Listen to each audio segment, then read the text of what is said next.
အားလုံးပဲမင်္ဂလာပါရှင် P4U Channel လေးမှာကြိုဆိုပါရစေ။ဒီမှာတော့အရွယ်ရောက်ပြီးသူတိုင်းမဖြစ်မနေသိထားတဲ့သတိထားနိုင်တဲ့နည်းလမ်းတွေကိုပြောပြပေးချင်ပါတယ်။နံပါတ်1အနေနဲ့ကတော့အားလုံးသိတဲ့အတိုင်းကွန်ဒုံအသုံးပြုခြင်းဖြစ်ပါတယ်။ကွန်ဒုံအသုံးပြုခြင်းအပြင်သတိထားနိုင်ရုံသာမကပဲ STI လို့ခေါ်တဲ့လိင်မတဆင့်ကူးစက်တဲ့ရောဂါတွေကိုပါကာကွယ်ပေးတာဖြစ်ပါတယ်။နောက်တစ်ချက်ကတော့ oral contraceptive pill လို့ခေါ်တဲ့ OC pill ပေါ့နော် OC pill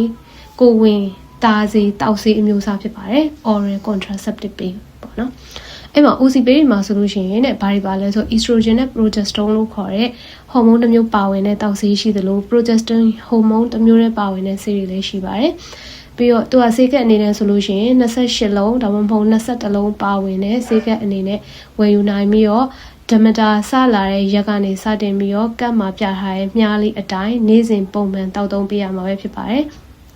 28လုံးပါဝင်တဲ့ဆေးကပ်တောက်တဲ့သူတွေမှာဆိုလို့ရှိရင်ရှင်း21ရက်မှာတောက်ရတဲ့ဆေးလုံးတွေမှာကိုဝင်တားနိုင်တဲ့ဟော်မုန်းပါဝင်ပြီးတော့ကျန်9လုံးကတော့ placebo လို့ခေါ်ပြီးတော့အာနိသင်မရှိတဲ့ဆေးလုံးလေးကိုထည့်ပေးထားဖြစ်ပါတယ်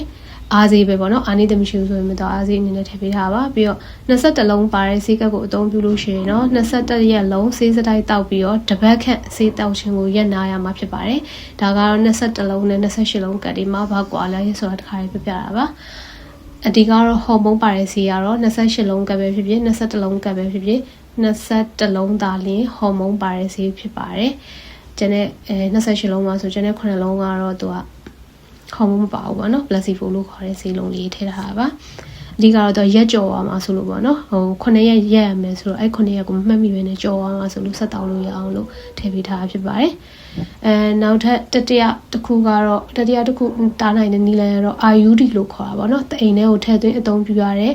ဟော်မုန်းပါဝင်တဲ့ပစ္စည်းပေါ့နော်အဲ့လိုပစ္စည်းကိုအသုံးပြုပြီးတော့တားဆက်ချခြင်းဖြစ်ပါတယ် IUD သုံးမယ်ဆိုလို့ရှိရင်တော့ဆရာဝန်နဲ့တိုင်ပင်အသုံးပြုပြီးတော့အသုံးပြုတင်ပြီးတော့အသုံးပြုတဲ့ပစ္စည်းမျိုးစားပေါ်မူတည်ပြီးတော့သူက3နှစ်ခံနာလားဘယ်နှစ်ခံနာလဲအဲ့လိုမျိုးပေါ့နော်သူက3နှစ်ခံနေပြီးတော့10နှစ်အထိ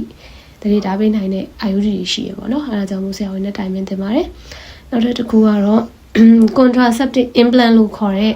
လက်မောင်းအရေးပြားအောက်မှာထည့်သွင်းအသုံးပြုရပါတော့ implant ထည့်လို့ခေါ်ကြရပါတော့ implant ထည့်မယ်ဆိုလို့ရှိရင်လည်းဆရာဝန်နဲ့တိုင်ပင်အသုံးပြုတင်ပြီးတော့သူလည်းသူရဲ့ပစ္စည်းမျိုးစားပေါ်မူတည်ပြီးတော့3နှစ်ကနေ5နှစ်ထိကြာရှည်ခံနိုင်တဲ့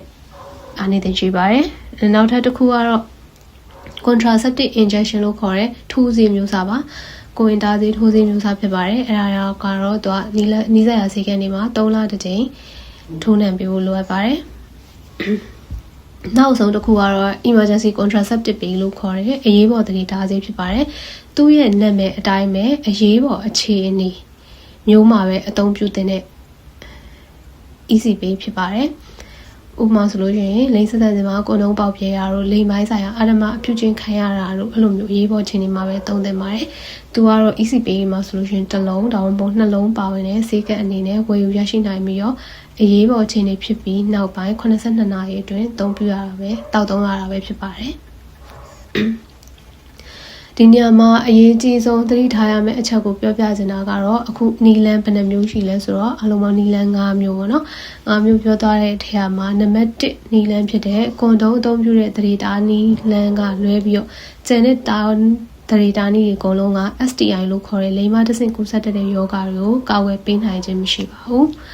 အဲ့တော့အကောင်းဆုံး safe ဖြစ်ဆုံးနီလန်ကတော့ပထမဦးဆုံးပြောတဲ့ကွန်ဒုံအသုံးပြုတဲ့နီလန်ပဲဖြစ်ပါတယ်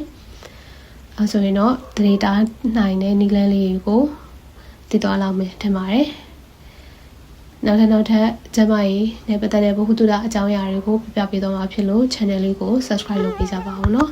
အားလုံးကျေးဇူးတင်ပါတယ်